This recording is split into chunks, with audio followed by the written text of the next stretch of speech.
এই যে ম্যাডাম আপনার চা। হ্যাঁ রাখেন।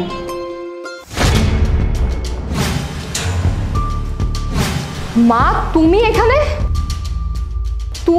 এই অফিসে কি করতেছো আর তুমি চা নিয়ে কেন আসছো? আমি এই অফিসে পিয়নের চাকরি নিচ্ছি। কি তুমি এই অফিসের পিয়নের চাকরি নিছো মানে তুমি এগুলো কি বলতেছো? তোমার কি মাথা খারাপ হয়ে গেছে?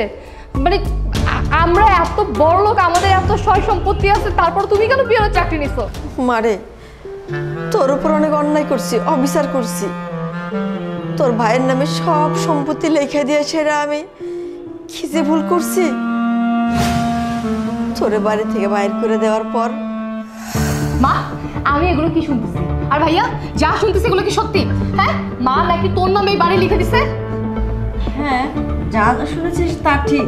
শোন, বাড়িটা ওর নামে লেখার কারণ আছে। কারণ হচ্ছে যে তোকে তো বিয়ে দিব, তুই অন্য পরের বাড়ি চলে যাবি। হ্যাঁ, কে না কে ভাগিদার হবে, তাই না? আর আমি তো আছি, ওর উপর এখানে থাকবো। তুই বাড়িতে আসলি, মায়ের বাড়ির সমস্যা। মা তুমি কি পাগল হয়ে গেছো? তুমি আমার নিজের মা হয়ে কথা বলতেছো নাকি অন্যের মা হয়ে কথা বলতেছো? আমি এটাই বুঝতে পারতেছি না। আমরা দুজন ভাই বোন, যা দিবা আমাদেরকে অর্ধেক অর্ধেক দিবা। তুমি আমার ভবিষ্যতের কথা চিন্তা না করে তুমি ভাইয়াকে পুরো একটা বাড়ি লিখে দিলা। এই তুই ওর বোন না? তুই পাগল মতো কথা বলছিস কেন? মাসের চিৎকার করে কথা বলছিস কেন? এই তুই এখন আনম্যারিড না? তোর বিয়ে দেওয়ার দায়িত্ব কার? আমাদের না? নাকি তুই নিজের মতো করে নিজে বিয়ে করবি? আরে তোর বিয়ে হওয়া পর্যন্ত সমস্ত দায়ভার তো আমাদের। মানে কি আমার বিয়ের কথা কেন আসতেছে? আমরা ভাই বোন, যা হবে সব অর্ধেক অর্ধেক হবে। মা কেন তোকে এই বাড়ি লিখে দিবে? আমি কি মার সন্তান না? হ্যাঁ মা তুমি বলো, আমি তোমার সন্তান না? শোন না, তোর ভাই তো ঠিকই বললো। তুই আসলে বোঝার চেষ্টা করছিস না। আমি বোঝার চেষ্টা করতেছি না, না তোমরা বুঝতেছো না, তোমরা আমাকে পর বানাই দিছো। ঠিক আছে, ওর মানে কে ওর ব্রেন ওয়াশ করছে? দেখো এত কথা আমার শোনার দরকার নাই।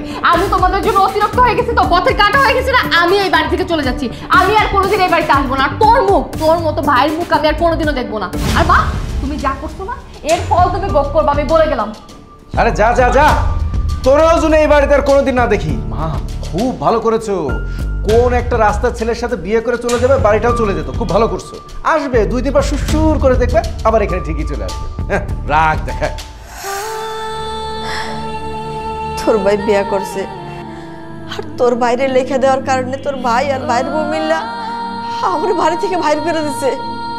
ভাই না ভাইয়া, এই অফিসে আমি এখন পিয়নের চাকরি নিচ্ছি। মানে ভাইয়া তোমাকে বাড়ি থেকে বের করে দিচ্ছে আর ভাইয়া বিয়ে করেছে? এটা কি ধরনের কথা মা? তুমি আমাকে একটা কানিয়া সয় সম্পত্তি দাও নাই, তুমি আমাকে সব কিছু থেকে বঞ্চিত করছো তোমার আদরের ছেলের জন্য। আর সেই ছেলেই কিনা তোমাকে বাড়ি থেকে বের করে দিছে। মা তোমার ছেলে একদম ঠিক কাজ করে নাই। তোমরা না তোমার ছেলের আদর দিয়ে দিয়ে মাথায় তুলে ফেলছো, যার কারণে তোমার ছেলের কাছে আজকে তোমার দাম নেই। তোমার রাস্তায় রাস্তায় ঘুরতে হইতেছে, আজকে কিনা তোমার এই অফিসে পিয়নের চাকরি করতে হইতেছে। আর মা দেখো, আমি রাগ করে যদি বের হয়ে না যেতাম তাহলে আজকে আমিও এই অফিসে কাজ করতে পারতাম না। আমি এই অফিসের ম্যানেজার হতে পারতাম না। আজকে আমি এই অফিসের ম্যানেজার শুধুমাত্র নিজের যোগ্যতায়। আর যাই হোক, ভাইয়া যা করছে একদম ঠিক করে নাই। ভাইয়ার মতো তো আর আমি করব না। তুমি আমার মা, আমি তোমাকে অনেক বেশি ভালোবাসি। ভাইয়া যতই তোমাদের বাড়ি থেকে বের করে দেখ, আমি আমার মাকে রাস্তায় ফেলে দিতে পারবো না। আর মা, তোমার এই অফিসে পিয়নের চাকরি করতে হবে না। তুমি আজকে থেকে আমার সাথে থাকবে। তোমার মেয়ে অফিসে এত বড় চাকরি করে আর তুমি কিনা পিয়নের চাকরি করবা? আমি তোমাকে অন্তত এই কাজ করতে দিব না। তুমি এখন থেকে আমার সাথে থাকবা, আমার বাড়িতে থাকবা, আর পায়ের উপর পা তুলে খাবা।